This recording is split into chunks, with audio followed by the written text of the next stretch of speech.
संघ लोक सेवा आयोग की सिविल सेवा प्रारंभिक परीक्षा 28 मई 2023 को आयोजित होगी। प्रारंभिक परीक्षा के पाठ्यक्रम में संविधान एक महत्वपूर्ण खंड है। परीक्षा में संविधान के अनुच्छेद, अनुसूची और संशोधन से जुड़े महत्वपूर्ण सवाल पूछे जाते हैं।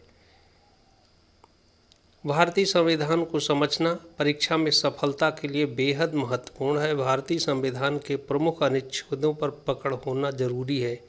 आइए जानते हैं संविधान के प्रमुख अनुच्छेद और अनुसूचियों के बारे में जो प्रारंभिक परीक्षा के लिए बहुत महत्वपूर्ण है। संविधान के महत्वपूर्ण लेखों की सूची पढ़ें। भारत के संविधान में कुल 448 लेख शामिल हैं। इन्हें 24 भागों और 12 अनुसूचियों में बांटा गया है।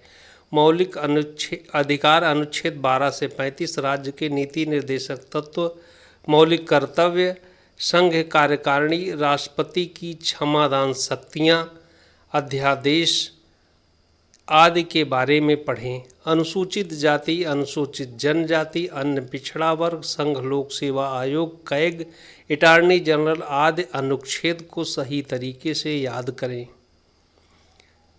संविधान में 12 अनुसूची प्रदान की गई है। संविधान की पहली अनुसूची में संघ एवं राज्य क्षेत्र, दूसरी में वेतन और भत्ते, तीसरी में विभिन्न पदों पर शपथ, चौथी में राज्यसभा में सीटों का बंटवारा, पांचवी में अनुसूचित जनजाति क्षेत्रों का प्रशासन है,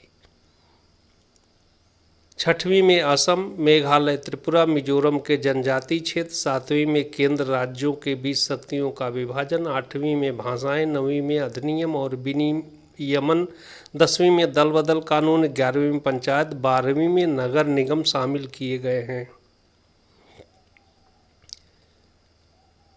इन अनुच्छेदों के बारे में भी पढ़ें। राष्ट्रपति, उपराष्ट्रपति, राज्यपाल की नियुक्ति, सुप्रीम कोर्ट के जजों की नियुक्ति, लोकसभा स्पीकर, राज्यसभा स्पीकर की नियुक्ति से संबंधित अनुच्छेद पढ़ें। अन्य अनुच्छेदों को भी याद कर लें। चुनाव आयोग, न्यायिक सक्रियता और न्यायिक पुनर्वलोकन, राज्य कार्यपालिका के अनुच्छेदों के बारे में भी पढ़ें। संसद से संबंधित सभी अनुच्छेद महत्वपूर्ण है। इनके प्राविधानों से संबंधित सवाल पूछे जा सकते हैं। इसकी तैयारी अच्छी तरीके से कर लें। संविधान संशोधनों के बारे में भी पढ़ लें। पहला संविधान संशोधन 1951 में किया गया। इस संशोधन में से भूमि सुधार, सामाजिक और आर्थिक रूप से पिछड़े वर्गों की उन्नति के विशेष प्रावधान किए गए। चौथा संशोधन अधिनियम 1955 निजी संपत्ति के अधिग्रहण से संबंधित था। उम्मीदवार 7वें, 9वें, 10वें, 12वें, 13वें, 17वें, 24वें, 31वें, 35वें संविधान संशोधन अधिनियम के बारे में जरूर पढ़ें। उम्मीदवार 42वें, 52वें, 73वें, 74वें, 97वें संविधान संशोधन से आए बदलावों के बारे में जरूर पढ़ लें।